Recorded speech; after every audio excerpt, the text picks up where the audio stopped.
Oh, hey, guys, gals, and all those outside and in between. This is SharpZ. And ZZ. I thought I turned the TV off.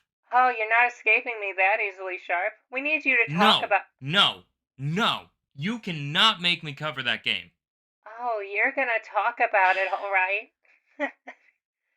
Oh, and Sharp, don't forget the 7-day deadline. Ah, for the love of. On the surface, Ring Terror's Realm seems like just another failed attempt to capitalize on the survival horror trend of the late 90s and early 2000s. A forgotten game not too dissimilar to Illbleed, Carrier, Martian Gothic, or Evil Dead Hail to the King, some of which may have been good games but failed to capture the audience of Resident Evil and Silent Hill. But perhaps there's more to this game than meets the eye. So, without further ado, let's enter the well and solve the curse of Ring Terror's Realm.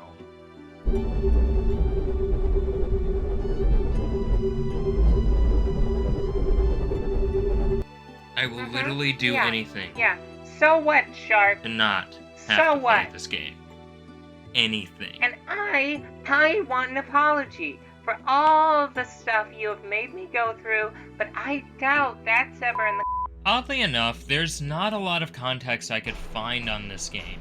A scant few articles here and there, but all that's important to know in order to understand why this game fails is that Ring Terror's Realm is a part of the Ring franchise, following the events of the Ringu movies and books, and released close to the prequel film Ring Birthday despite being a sequel of sorts. The game was released February 14th, 2000 in Japan, and September of that year in the States. As such, the public could finally enter Terror's Realm, the realm of terror. Are you trying to stall? Okay, fine, how was it? Bad, it was bad. The game received middling reviews due to a multitude of problems. These affected the game on almost every level. However, the more and more I looked at this game, the more questions I had. In my opinion, even bad games have a story behind them. However, as I mentioned, this game is different. In order to unravel the spiral of intrigue, I think the best place to start is the game itself.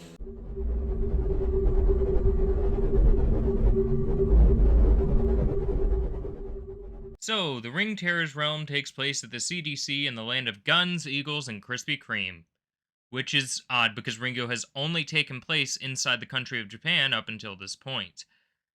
During the opening, we witness the death of Robbie, a human? Is that what that's supposed to be? Due to unknown circumstances. A friend of ours runs up, and I have to take a second. Listen to this top-tier voice acting. I can't believe it's Robert. No. You okay, lady?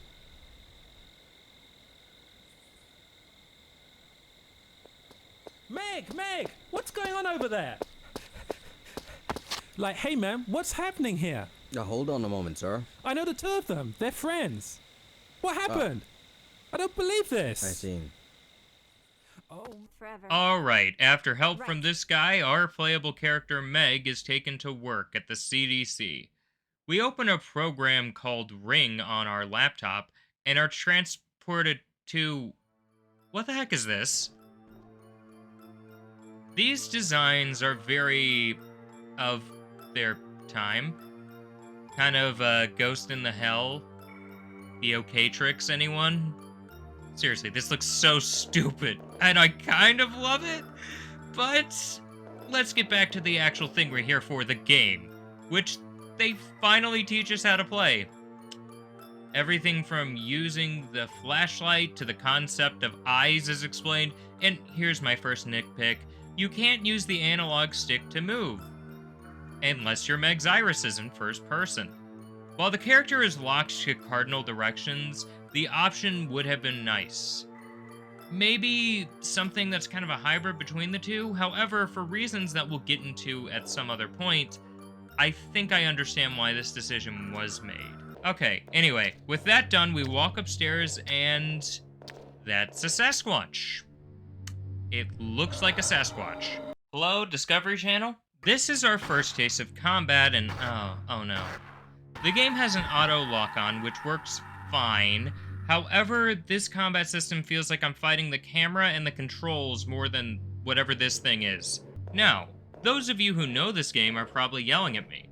Hey Sharp, within the options there's multiple cameras, and one of them, specifically the last one, Camera D, allows you to lock the camera behind the player. I know, however, my issue with that camera is that now I can't see everything that's around me. Furthermore, beyond the camera issues, enemies just lack variety. A lot of them, as you'll see throughout the game, end up looking samey, or just like recolors of previous enemies. You know what? Let's just go back to the CDC. When we head back, we're introduced to a couple of our coworkers, as well as the worst music I've ever heard.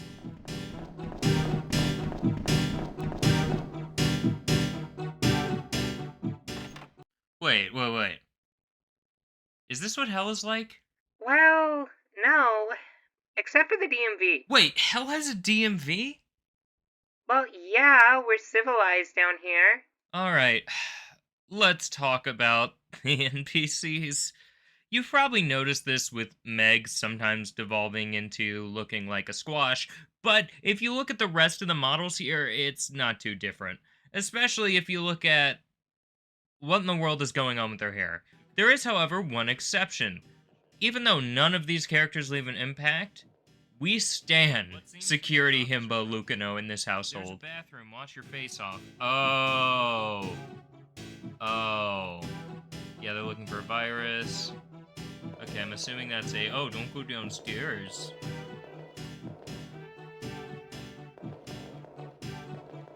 Wait, is that the pyramid head of this game? Like, that dude just appears and then disappears and then is just gonna keep randomly appearing? But, even with Lucano, nothing can distract me from how inconsistent this game is animation-wise. Sometimes lips move, sometimes they don't. Seriously, how distracting would it be if sometimes my lips just didn't move? Sharp? Don't ever do that again. Now, am I saying that lip flaps are essential? No, don't get me wrong. I feel like asking for lip flaps and full voice acting on a Sega Dreamcast game is probably a little too much, but it's more so the inconsistency that bothers me here. And, to be honest, it felt like every conversation I entered was Russian roulette, whether it was going to be uncanny or somewhat bearable. During this brief area of time, we also meet Jack, the head of the CDC, who encourages us not to look further into the Ring program, but we do anyway. For anyone who asks what this has to do with the Japanese horror film Ringu, in which a reporter investigates a haunted tape, we'll get to that later. Look, all you need to know now is loop, wherein, Sadako, something, computer program. This could be interesting, but the issue is I don't care. That'll hold up in court. You don't have a law degree, do you? Okay, well, genuinely, this game is very hard to summarize. Not because there's no plot or story, but because it's buried within a game that I don't really like, and the pacing is abysmal, with exposition being spaced out yet also overused. It's dumped on you in massive amounts. However, these are usually separated by hours of boring gameplay where you're either running around halls with a whole bunch of NPCs, or running around halls with a whole bunch of NPCs who want to kill you. There's also no time spaced out for the NPC characters to have any development, or really any character whatsoever. They just feel like accessories. A little bit more important than the printer that's on your desk. However, in basic summary, we find out upon our second entry into the Ring world that some virus is spreading, just like in the real world, and you know what? There's one other thing that's distracting me. We will get back to this later. I have something I genuinely need to get off my chest. Alright, welcome to day 2. We experience more combat, more walking around, and something that confirms my theory that this game is terrible. So why? Why is a game based upon one of the most well-regarded Japanese horror franchises of all time so abysmal. I think this game wasn't just an accident. It's a victim. And culprit number 1 is familiar to my viewers, and many fans of horror. Even at the time, this individual, or rather set of individuals, would likely have been associated with the travesty I just experienced. I am, of course, talking about Sharp, get to the point already. Silent Hill. This again? Really?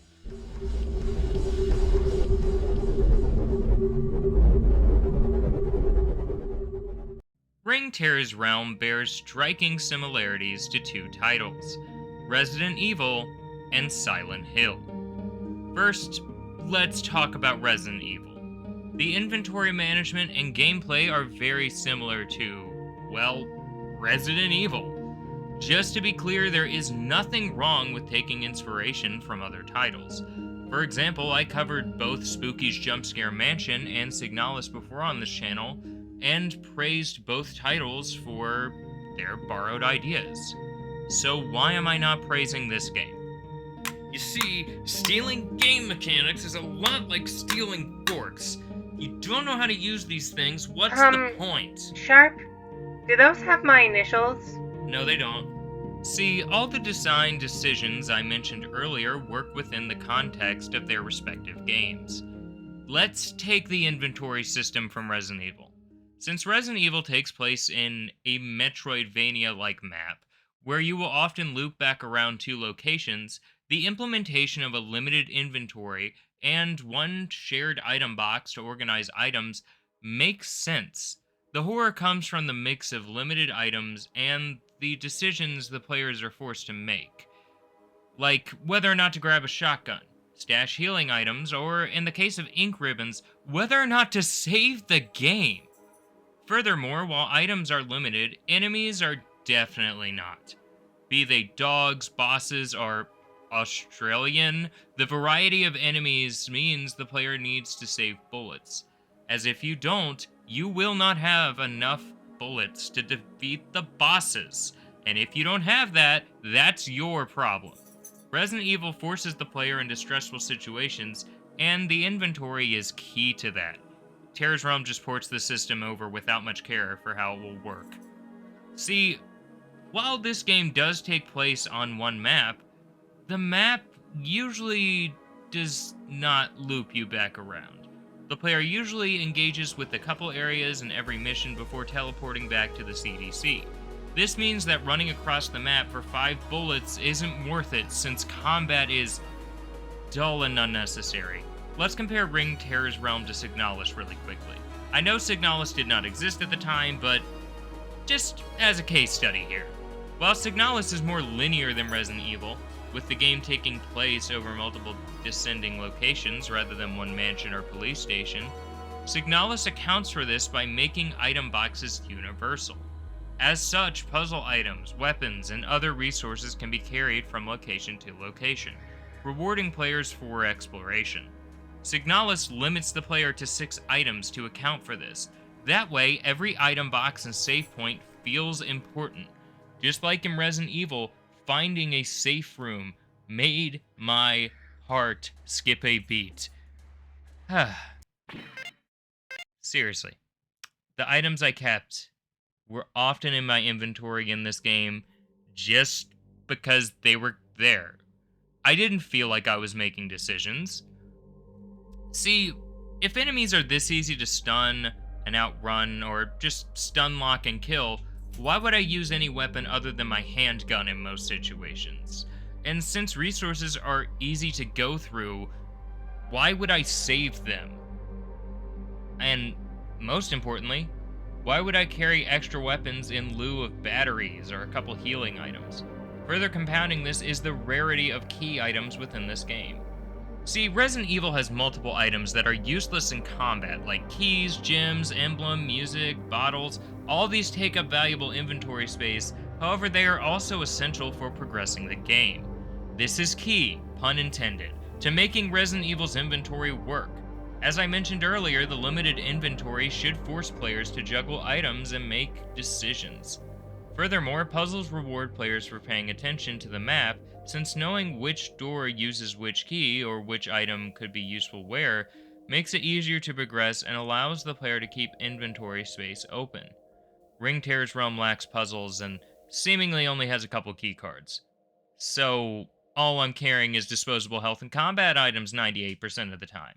The only time I ever felt a pinch in my pocket was late into the game when there was barely any enemies left, but the game genuinely decided that I needed a rocket launcher. There aren't even enough bosses for me to genuinely recommend saving ammo to the same degree as Resident Evil. And you know what? Alright, fine. I'll do one positive aspect. I love the door animations in this game. It takes Resident Evil's door opening sequence and uses the 3D environment to actually show you what is behind the door. This is useful to strategize, but more importantly, it creates tension. For once. While this may seem like a backhanded compliment, remind me, who had to play this for the sake of the review? Now I just want to play better games. Let's get this over with. And, on top of this, the final boss is, well, we will get there. Let's talk about the other culprit here. So, Silent Hill. Let's start with the surface level comparisons. Terrible CGI cutscenes that feel like a poor imitation of Silent Hill? Check. The protagonist is driven further and further into a mystery by a strange circumstance surrounding a loved one? Check. The plots unfold the same way with the In comparison to Resident Evil, Silent Hill is more linear and rarely asks the player to revisit maps. As such, the items are more abundant and the inventory is just not limited at all. This allows the player to hoard items, however, in exchange, enemies are more abundant and aggressive compared to Resident Evil. This is likely due to the more open 3D maps from a purely gameplay perspective. However, while these enemies can be intimidating, they are also not the source of the horror. They're more so present to add stress and make the maps harder to traverse, but this works for Silent Hill. See, unlike Resident Evil's horror, which comes from item management, Silent Hill's horror comes from the locals, the characters, the atmosphere, and what the enemies imply or represent. While Resident Evil had enemies that forced the player to slow down, listen for sound cues, and count how many bullets you had to spare, Silent Hill's enemies are not an obstacle but an onslaught. They wear you down, they slowly chip away at what resources you have, and punish you for being careless. Even among Silent Hill's enemies, there is variety.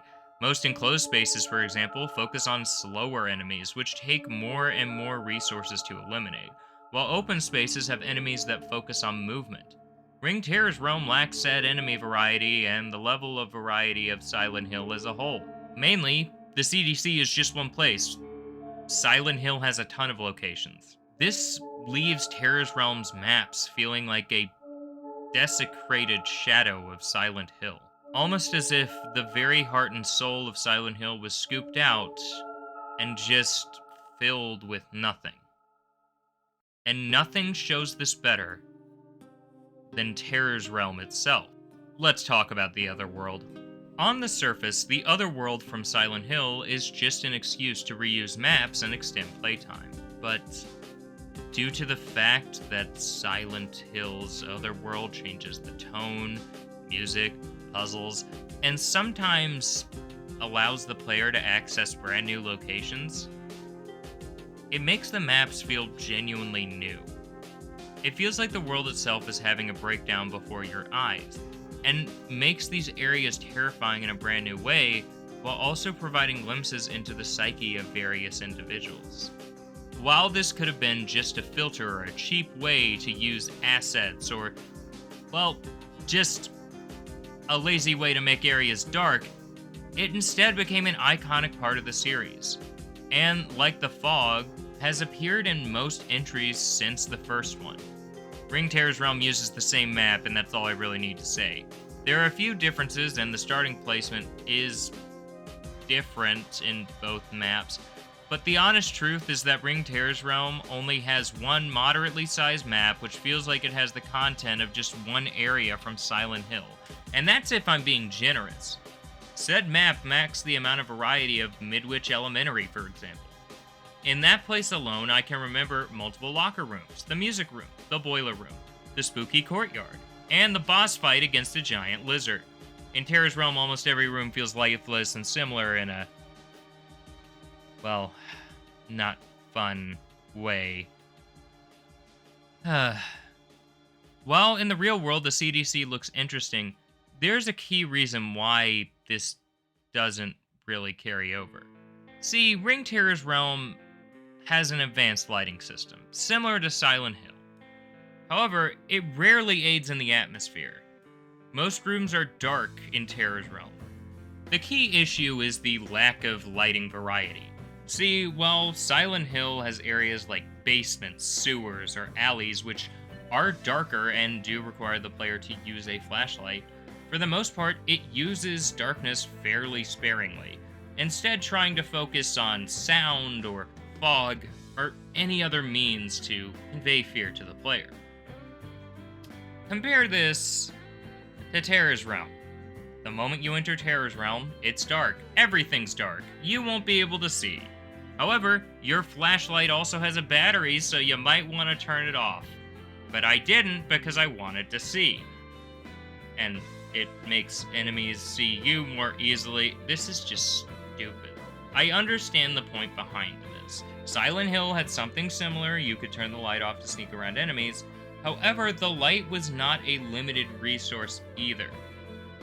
Regarding the two realms, while at first the novelty in Ring Terra's Realm was kinda cool, it quickly wore off, especially since in this case it just felt like two different games, which shared a map, rather than an evolution or an upside of the map I already knew. Unlike Silent Hill, enemies and darkness are exclusive to the second world in Terra's Realm, which completely removes any tension built up when the realm is entered or exited. Gameplay in one does not impact the other. For example, if both realms involve fighting and I was able to pass items from one realm to the other via an item box, that would be kinda cool. That would be neat. However, they're all locked to their respective realm, because this game really doesn't like me for some reason. As a final case study, let's compare the CDC to another 3D horror environment. Silent Hill's Hospital. The hospital is a great summary of how Silent Hill designs an area. Darkness is used to improve atmosphere dynamically between rooms and create tension, case in point the basement. This area is pitch black compared to the upper levels, immediately alerting the player that they are no longer safe. This darkness allows the esoteric sound design, such as the radio static and ambient music, to warp the mind to fill in the blanks of what is taking place. And the actual hallways themselves feel liminal, especially in the other world. Meanwhile, Terra's Realm is just darker, and this, combined with the sci-fi-esque character designs, caused the realm to feel more like a chaotic action movie than an incomprehensible cacophony of sounds and imagery. Okay, let's get back to the plot. The third day is uneventful. However, during the fourth office segment, we finally watch the iconic video from The Ring. Okay, I forgot this was a tie-in. But at this point, I realized the game's butchering of Silent Hill and Resident Evil is not its worst crime. Its worst crime is against our next culprit, the very series which it belongs to. That's right, we're gonna bring up the Ringu in the room.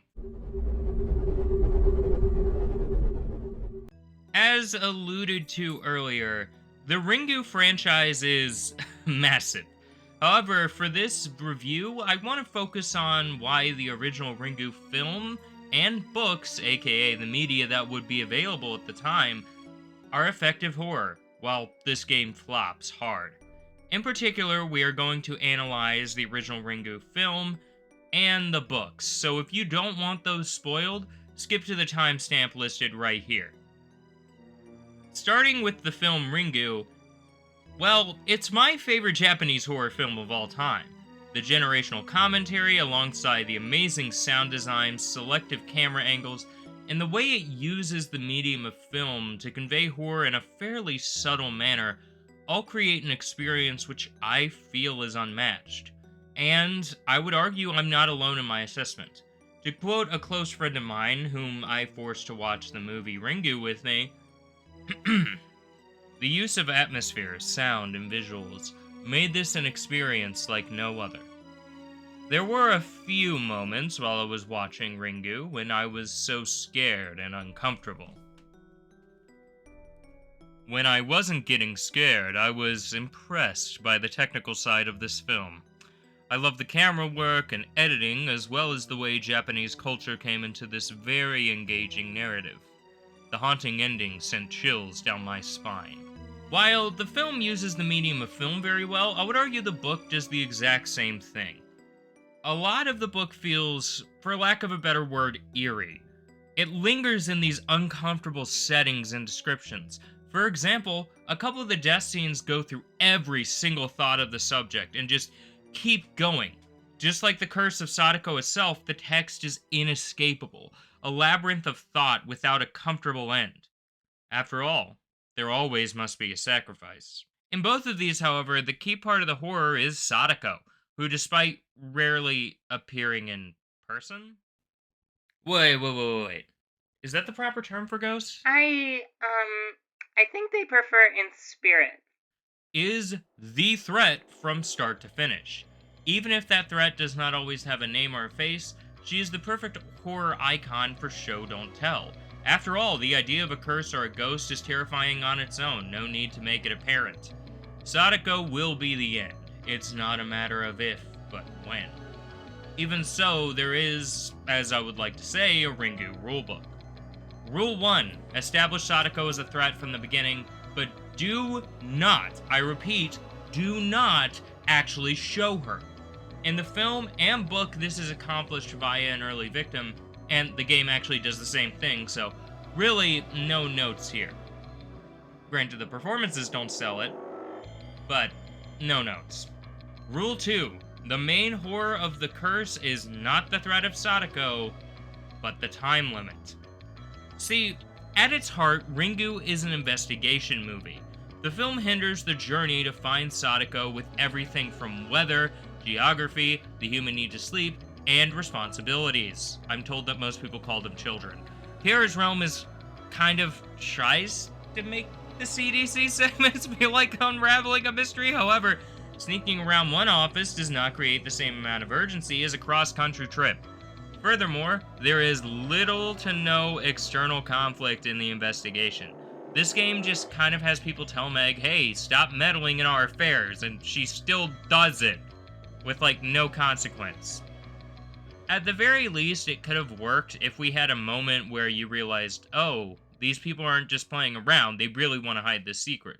Or a moment where it becomes very apparent that they are not in control either.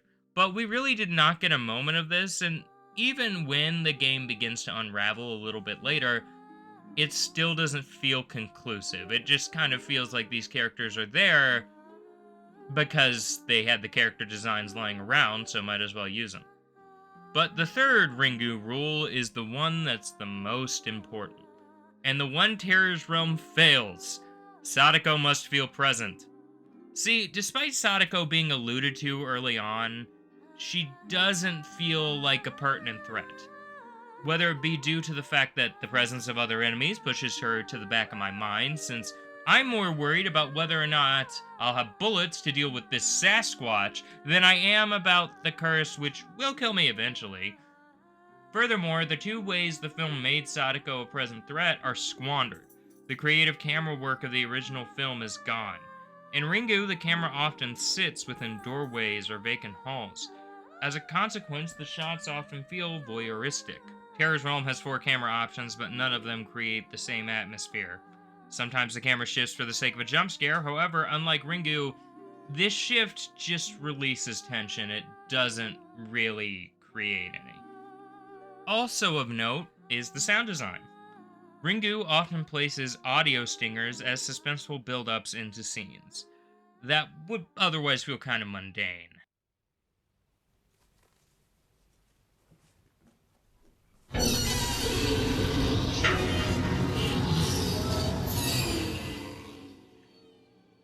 The horror is in the futility, as these stingers are usually present to accentuate how the characters feel. not an actual physical threat. Furthermore, the soundtrack is atmospheric. The audio design, with scant exceptions, is on point. What about Terror's Realm? The music is bad to decent, and this is the damage sound. I can't tell if Meg was hurt or stepped on a bug. While an argument could be made that these two tools could not be used in a survival horror game, Resident Evil's corridors and Silent Hill's more dynamic camera accomplish similar feats. And as for sound design, I have been using Silent Hill's soundtrack throughout this video, and I would argue that it fits Ringu perfectly. That, and compared to the novels, especially Loop, which most directly inspired this game, Ring Terror's Realm rarely lingers in the uncomfortable or unknowable. The pacing is slow, but not a tempered slow pace or a dynamic pace adjusting with Meg's perception. There is a distinct lack of suspense or build-up. The game is so focused on the moment-to-moment story and gameplay that the wider picture is lost. No longer are there moments where the reality of an oncoming death sets in. Gone are the tense scenes of characters spreading the curse amongst each other accidentally. And gone are the scenes where hope finally feels within reach, only to be torn away.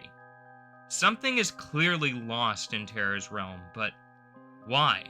Furthermore, I would argue this game should have focused more on puzzles than combat. As I said, Ringu's investigation heavy, and puzzles feel like investigation work. Combat does not. This would mirror the flow of the books and movies, and also it would mean the biggest enemy is not the monsters in the halls, but what you know and what you don't know. The most limited resources here are time and knowledge, not health and ammo. The true difficulty comes not from combat, but the tension that builds up when you are under a time limit. Furthermore, this actually could also be a game of choices. Since the curse cannot be removed and instead must be passed from person to person, at least one character would need to die in order for your character to live. There's a lot of potential with the idea of Sadako in a game, and, well, we're about to meet the Onryo herself. How could this possibly go wrong? Alright, so back to the story of Ring Terror's Realm. The final segment ties this game into the lore of Ringu. Finally, here we meet Sadako's mother, Shizuko, who reveals that the Ring program is reality, and in said reality, the world will die in 2 days to a virus created by Sadako.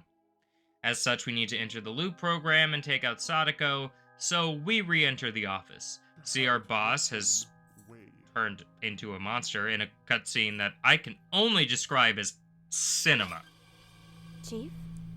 Just another effort. One more step and the work is over. I'll be the one who controls the virus. Virus, what? What are you talking about, Chief? It's not too bad, even as a prototype. The force of Sadako Yamamura. The force of the curse. Who'd ever imagine how powerful the force of the curse is? The force of Sadako Yamamura? The force of the curse? Robert. Robert! Oh no, was it you? Robert? Yeah, he wanted to know about the virus, so I did him a favor. I gave him that virus to satisfy his curiosity. You gave the virus to him? That was what turned him into such a monster? And that's what caused his death? All because of the virus? Well, don't worry. You'll be with Robert very soon. In 24 hours, you'll be totally overtaken by the test virus. Before you die, you may help me to prove that I've got Sadako's force under my control. You bastard! Then all of the patients carried in here have been... For our species' sake, for humanity, Sadako's curse will sweep all over the world, transforming it. So why not improve yourself with the virus? The virus promotes us, allows us beings to evolve further. It's not for humanity at all. What you've done is not for us, but only for yourself. You just want control of Sadako's power. Maybe you're right, but it doesn't matter anymore. If only I can use this power. Look, this is it, and I'm the only one who rules this force! What's happening? No, you can't. You never be the one who control this force. Never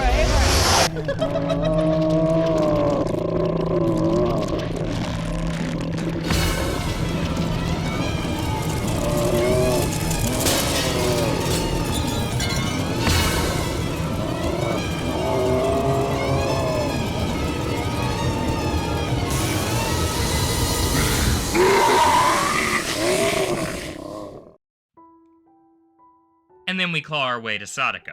This boss fight is the worst. It's bad, like really bad. First, let's talk about the purple-wearing ghost girl in the room. What the heck is this design?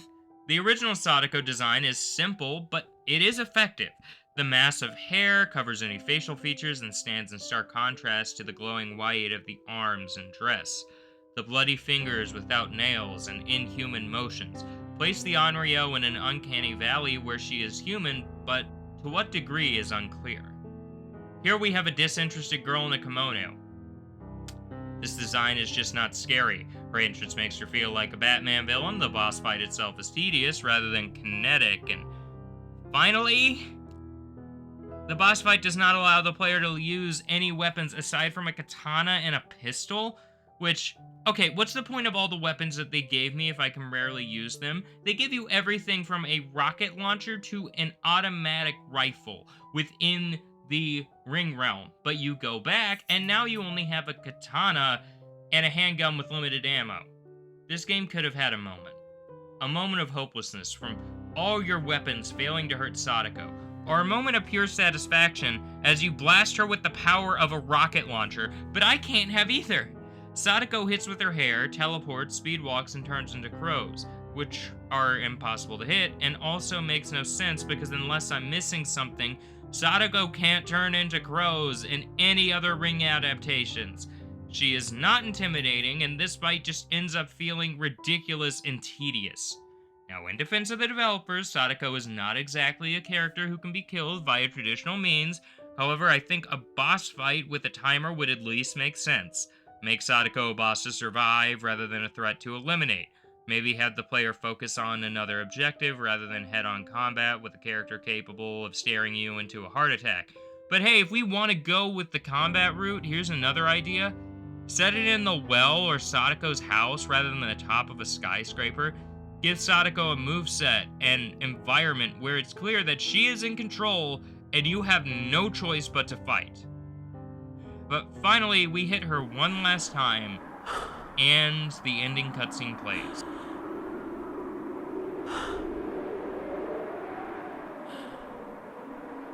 Do you think we, human beings, deserve to survive after this?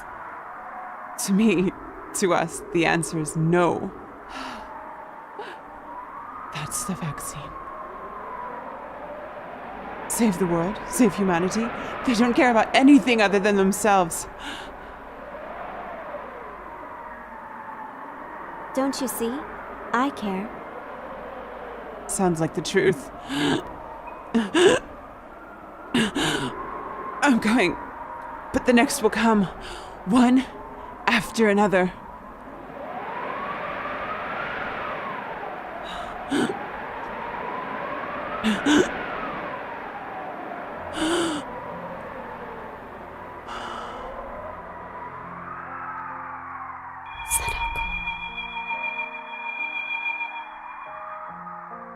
Like every fight to kill each other until everybody's gone. And after the emotional connection, as is tradition in Ringu, yes, all of Ringu media has an ending twist, but come on, this is just a picture of the good Sadako design. So they did know it existed, they just didn't use it for the boss fight. What's the point of this? My primary issue with this game as an adaptation is that it fails to consider its source material in its gameplay, premise, or pretty much anything beyond set dressing. And as I said earlier, the Ring has so much potential for a game. And while this game is a series of bad decisions ending in a mess, I can't get it out of my head